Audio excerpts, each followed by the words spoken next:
Hello, welcome to back my channel easy study চ্যানেলের পক্ষ থেকে আজকে ক্লাসে সকলকে আন্তরিক শুভেচ্ছা অভিনন্দন।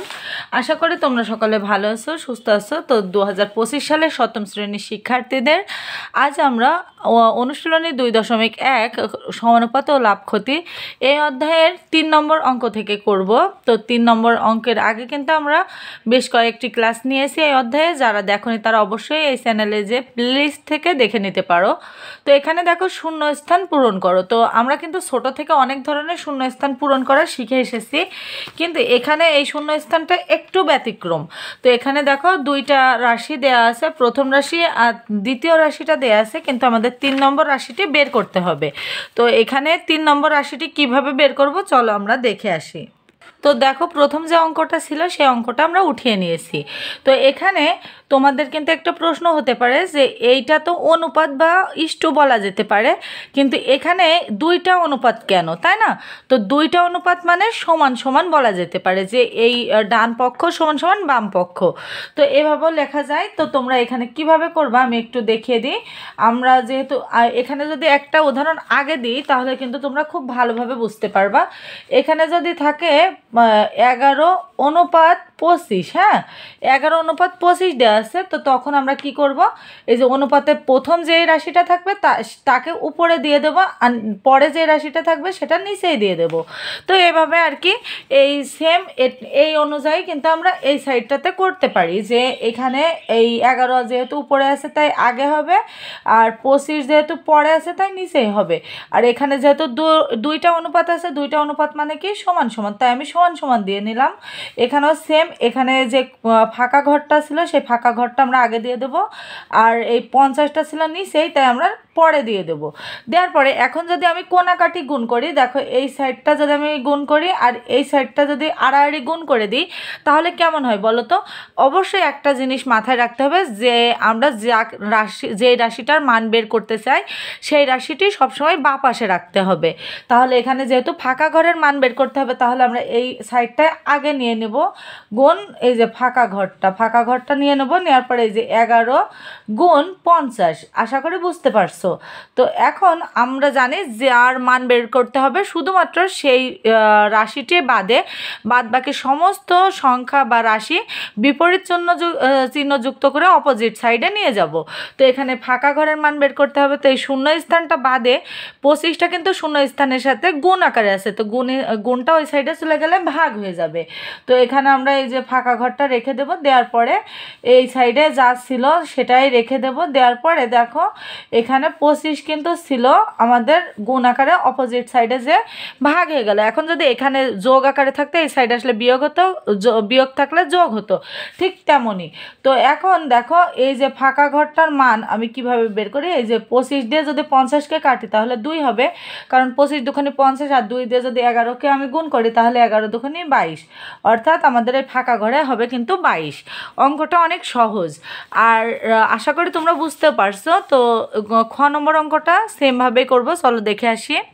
তো খ নম্বর অঙ্কটাতে দেওয়া আছে 7:0 2টা অনুপাত, তারপরে 8:64। তো এখানে আমি অঙ্কটা উঠিয়ে নিয়েছি। নেওয়ার পরে সেম প্রসেসে এই সাইডে আমি আগে 7 ছিল তাই 7 বসাবো, আর এখানে যে ফাঁকা চিহ্নটা ছিল সেই ফাঁকা চিহ্নটা বা শূন্য স্থানটা বসিয়ে নিলাম। নেওয়ার পরে এখন এই যে ডাবল অনুপাত, এই ডাবল অনুপাতের পরিবর্তে কিন্তু সমান চিহ্ন দেওয়া যায়, তো সমান চিহ্ন দিয়ে নিলাম। নেওয়ার পরে এখন দেখো এটা আমি কি করব, এটা কিন্তু আমি এই যে আড়াআড়ি গুণ করে দেব। তো আড়াআড়ি গুণ করলাম, গুণ করার পরে এই যে ফাঁকা চিহ্ন গুণ 8 সমান সমান এখানে আমাদের 7 গুণ 64 আসছে। তো এক্ষেত্রে তোমরা কিন্তু চাইলে একবারও করে ফেলতে পারো, কিন্তু আমি তোমাদেরকে বোঝানোর সুবিধার্থে একটু ভেঙে ভেঙে করানোর চেষ্টা করছি।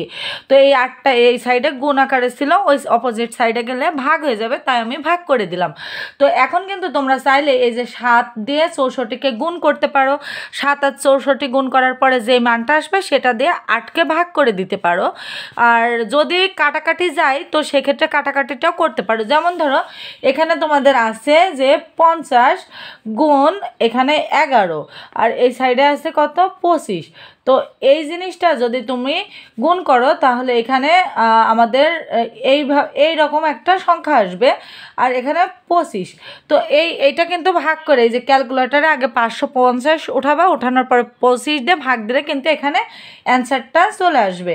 ঠিক সেম আবার কাটাকাটিও করতে পারো, কিন্তু অনেক স্টুডেন্ট আসলো যারা কাটাকাটি করতে পারো না, তাদের জন্য কিন্তু এই নিয়মটা যে এইটা আর এইটাও গুণ করে দিবা, দেওয়ার পরে যে গুণফল আসবে তার সাথে 8টা ভাগ করে দিলে অ্যান্সার মিলে যাবে। আর যারা কাটাকাটি পারো তারা তো অনেক ভালোই।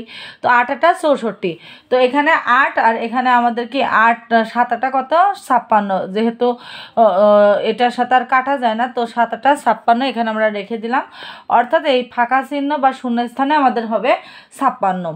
অঙ্কটা অনেক ইজি না? এই অঙ্কগুলো সবই অনেক মজার এবং ইজি। তো পরে যে 3 নম্বর অঙ্কটা আছে, 3 নম্বর অঙ্কটা একটু ব্যতিক্রম, চলো আমরা দেখে আসি। তো এই অঙ্কটাও কিন্তু একই রকম অনেকটা, কিন্তু এখানে অনেকেই ভাবতে পারে যে এখানে যেমন এই যে একটা দশমিক আছে, এই দশমিকটার জন্য কিন্তু তোমরা একটু দ্বিধাগ্রস্তে থাকতে পারো যে ম্যাম এত সময় তো আমরা দশমিক বাদে করলাম, এখন কিভাবে দশমিক ধরে করব। তো তার জন্য অনেক সহজ নিয়ম আছে। তো চলো অঙ্কটা আমরা দেখে আসি। এখানে আগে যে নিয়মটা ছিল যে প্রথমে যে রাশিটা থাকবে সেটা আমরা আগে দিয়ে নেব, আর পরে যেটা থাকবে সেটা নিচেই থাকবে। তো এটা নিচেই বসিয়ে দিলাম, দেওয়ার পরে এখানে 2টা অনুপাত আছে তাই 2 সমান সমান দিয়ে দেব। দেওয়ার পরে এখানে সেম হবে, একদম পুরোপুরি সেম হয়ে যাবে। তারপরে এখানে দেখো 2.5 গুণ শূন্যস্থান, তারপরে 7 গুণ 5 0 0। তো এখানে আমরা কি করবো, এই ফাঁকা চিহ্নটা রেখে দেবো। দেওয়ার পরে এই যে এখানে কিন্তু 7.0, জিরোর কি কোনো ভ্যালু আছে? ভ্যালু নেই। তো এখানে তোমরা জিরোটা চাইলে দিতে পারো, না পারো আবার দিলে ভালো হয়, আর না দিলেও কোনো প্রবলেম হবে না। তো এটা যদি ক্যালকুলেশন করো তো এখানে আসবে অ্যান্সার। অর্থাৎ এখানে আমাদের অ্যান্সারটা হবে দেখো 25 অর্থাৎ 2.5 অনুপাত 50 অনুপাত 7 অনুপাত এখানে আমাদের 56। আশা করি বুঝতে পেরেছো। তো এখন আমাদের যে সর্বশেষ আর 2টা অঙ্ক আছে, এই 2টা অঙ্ক এখানে একটু অন্যরকম দেওয়া আছে যে ভগ্নাংশ আকারে আছে। তো ভগ্নাংশের অঙ্কগুলো কিভাবে করব এটা একটু দেখিয়ে দিই। আচ্ছা দেখো, এখন এই যে 1/3 বা হচ্ছে 5-এর 1 অংশ এইটা যে দেওয়া আছে, এইটা আমরা কিভাবে করব। এই অঙ্কটা আমরা এইভাবে কিন্তু করতে পারি যে যেটা দেওয়া আছে ঠিক সেভাবেই করব। করার পরে যে কাজটা আছে সেটা আমি তোমাদেরকে বুঝিয়ে দিচ্ছি। তো এখানে এই যে আগে ফাঁকা চিহ্নটা ছিল আর এখানে 7/10 ছিল। তো এটা বসালাম, বসানোর পরে এখন আমাদের কাজ কি, এই উপরে যে অংশটা আছে সেই অংশটা আমি রেখে দেবো। দেওয়ার পরে আমরা জানি ভাগটা ওই পাশে গেলে কিন্তু গুণ হয়ে যায়, তো মানে উল্টিয়ে যায়, সে উল্টিয়ে গেল। এখানে 5টা নিচে ছিল, 5 উপরে চলে গেল, আর এখানে কিন্তু আমাদের ফাঁকা চিহ্নটা হবে, আর এই যে 10 উপরে চলে যাবে, আর এখানে 7টা নিচে থাকবে। তো এখন এই জায়গায় দেখো 1 1 কেটে যায়, তাহলে কত আসবে 5/3, আর এখানে কিন্তু আসছে কত, এই যে আমাদের খুব মানে শূন্যস্থান, আর এখানে 10 এখানে 7। তাহলে আমরা যদি করি এই কোনাকাটি গুণ, তাহলে আসছে দেখো এই ফাঁকা চিহ্ন আসবে গুণ 3 10 30, আর এখানে 5 7 35 আসছে। তো 5 7 35 আমি রেখে দেবো ওই সাইডে। এখানে আমি দেখো সেম, অনেক সহজ না অঙ্কগুলো? অনেক সহজ কিন্তু। তো এটা যদি আমরা কাটাকাটি করি, এটাকে কাটবো 5 দ্বারা, তাহলে 5 7 35 আর 5 7 30। তো আমাদের অ্যান্সার আসছে কত? অ্যান্সার আসছে কিন্তু ফাঁকা চিহ্নে 7/6। তো এটাই কিন্তু আমাদের অ্যান্সার। অঙ্কটা কিন্তু অনেক ইজি। এইটা মনে হয়েছিল সব থেকে কঠিন অঙ্ক, কিন্তু এইটাই সব থেকে সহজ অঙ্ক। তো প্রথমে আমি কি করলাম, এই অংশটা আমি আগে নিলাম আর এই অংশটা পরে নিলাম সমান সমান, এই যে এই অনুপাতের জন্য সমান সমান, আর এই ফাঁকা চিহ্নটা এখানে আর এইটা নিচেই। তো আমরা জানি কি দশমিকের সময় যদি গুণ হয় তাহলে উল্টিয়ে যায়, অর্থাৎ নিচের অংশ উপরে চলে যাবে, উপরের অংশ নিচেই চলে আসবে। তো প্রথম অংশটা যেমন তেমনই থাকবে, গুণ এখানে 5 ছিল নিচে, 5টা উপরে চলে গেল, 1 আমাদের নিচেই, সমান সমান এই যে ফাঁকা চিহ্ন বা শূন্যস্থান গুণ, এখানে 10 ছিল নিচেই, 10 উল্টে যে উপরে চলে গেল, 7 রাখলাম।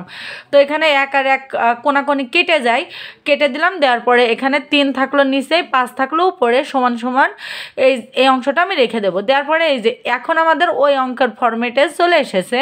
তো অঙ্কর অনুযায়ী এইখান থেকে তো তোমরা পারবা, গুণ করে দিলাম। তো আশা করি আজকের ভিডিওটা তোমরা অনেক সহজভাবে বুঝতে পেরেছো। আর যদি বুঝতে অসুবিধা হয় অবশ্যই কমেন্ট করে জানিও, আমি আরও সুন্দরভাবে বুঝিয়ে দেওয়ার চেষ্টা করবো, আর তোমাদের কমেন্টের রিপ্লাই দেবো অবশ্যই। আর যদি কোনো রকম ভুল ত্রুটি হয়ে থাকে অবশ্যই ক্ষমা সুন্দর দৃষ্টিতে দেখো।